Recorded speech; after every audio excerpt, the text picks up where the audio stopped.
What's up, y'all? We are here to discuss some crazy things that Fat Joe said. If y'all don't be watching the Joe and Jada podcast, Fat Joe and Jada Kiss have a podcast together called Joe and Jada. They talk about a bunch of dope stuff. It's a nice synergy in between them. Fat Joe is the out there one, loud one, the one that's boisterous, kind of the A mic per se.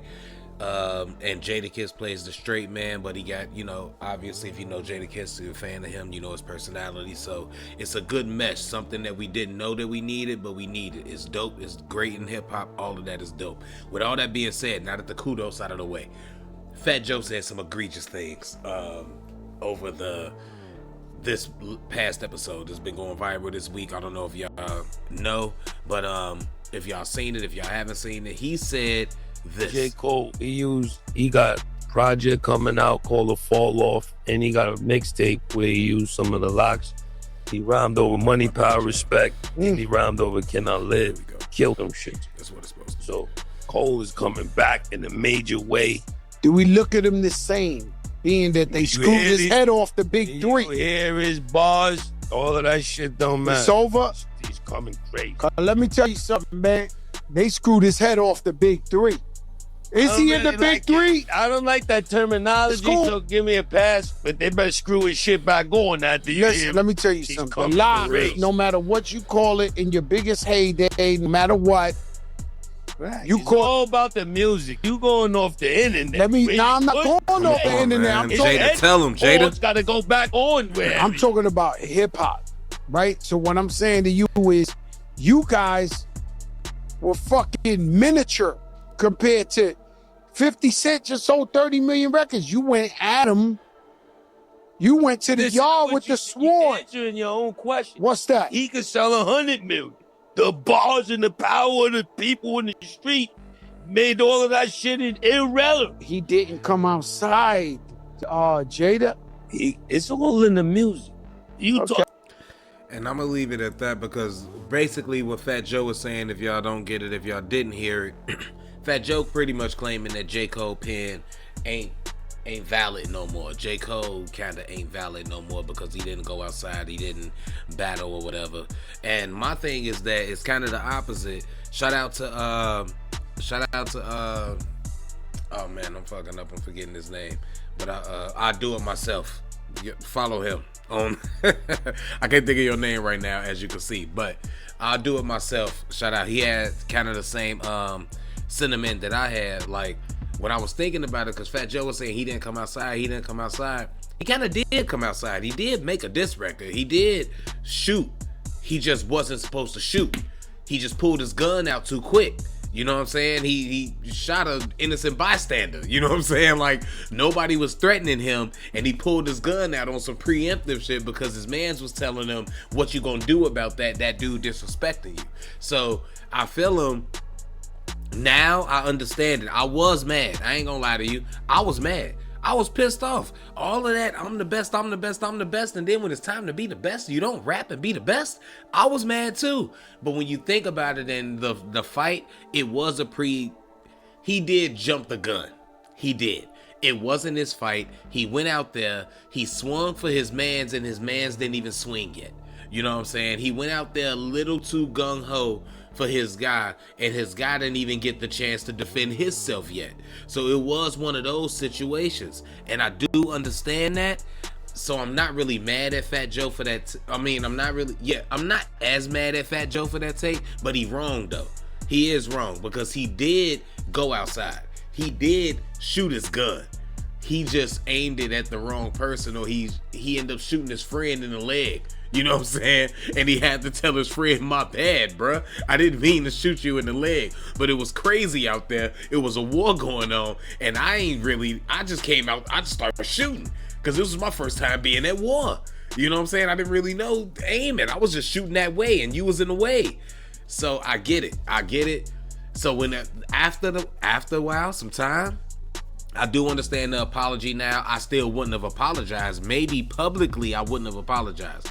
I would apologize profusely privately. And if my mans wanted me to say something publicly, I would have. But Kendrick don't reek of that to me. Kendrick If you would have hit Kendrick up, let him know misunderstanding, blah, blah, blah, you could have saved your apology or your feelings or your sentiments and all of that for this album right here, for the Fall Off. You could have saved that however you felt once you hit him up and told him how you feel. You could have saved all of your feelings for this album right here and then told everybody, me and Kendrick talked, I was wrong for that, da da da da da. Imagine how much harder that would have hit over this album right now when people finally get it and they get to break it down and all of that. You didn't have to go on stage and apologize. And then, oh my God, the infamous chin line, bro. Come on, I got my chin out, take your best shot, and you didn't even pause that? I'm joking. I don't care about the pause, but the chin thing was wow. You went too far with the apology. I think that was the main thing. The apology was one thing, but then going so far with it, I think is what really hit people, hurt people, scar people, whatever, however you want to say it. But with all that being said, as far as what Fat Joe talking about, man, I ain't trying to hear none of that.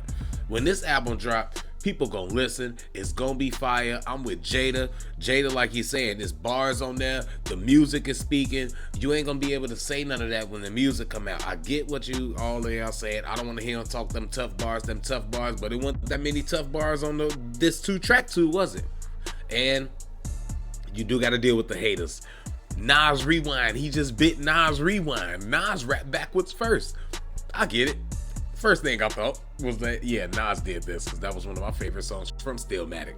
But at the same time, he kind of did it differently. He updated it. It's a newer version of it, and that's always impressive to do. I don't care if you take it Nas style. It's just impressive to be able to do rap backwards and do all of that. And I also feel what he was saying about the challenge of it as a rapper, as an MC, as a writer. That is a challenge. Can I do this? Can I pull this off? Three Kings track that I got when I was like, can I write as if money was a king, power was a king, respect was a king? And then how would they rule based on what we know about money, power, and respect, giving them a human identity and a kingdom, and seeing how they people that's ruled under money act, people ruled under power. Like, those the type of challenges. When he said that was the first thing I thought of, because I remember that. So I'm with J. Cole all the way. I get it. I understand what he's saying. I don't like it still in the vein of hip hop, because hip hop is its own thing, and that's, you don't be apologizing for disses. You jump in the ring when somebody call you out there. Even if you lose, you jump in there. Even if your diss is trash. Even if you know you're not gonna beat this man, i.e. Nelly versus KRS-One. Even if you know, you still do it. You still do it. And Nelly had the power, you know what I'm saying, the popularity, so whatever. But real MCs know, man. Come on, man. KRS-One all day. Ended that. Boogie Down Productions will always get paid. Alright, as y'all can see, man, that's one of my favorite groups, one of my favorite rappers. But anyway, I'll say all that to say this, man, and then I'm gonna get out of here. Fat Joe is tripping. When that J. Cole album drop, it's gonna drop, and it's gonna be amazing. Everybody gonna like it. Everybody gonna be feeling it. Everybody gonna be listening to it and vibing to it. It's definitely gonna be better than Drake album whenever that drop. And yeah, I'm not trying to hear nothing Fat Joe saying. I understand the people that do say that. I'm not gonna look. That's y'all opinion. That's cool. But any J. Cole fan and real hip hop fan, like, you know what I'm saying, that know bars is what matter. When this album drop and you know J. Cole can rap like he can rap, you finna feel this album. You finna rock with this album. And you probably finna love this album if you a hip hop head. So, salute to the Fall Off. Salute to J. Cole. Salute to Joe and Jada too. Like I said, if y'all ain't listening to their podcast, make sure y'all go listen to it. I don't even know what to start calling these. This has been SincereLife. How about that? Appreciate y'all, man. And I'll holler at y'all whenever I got something else to talk about.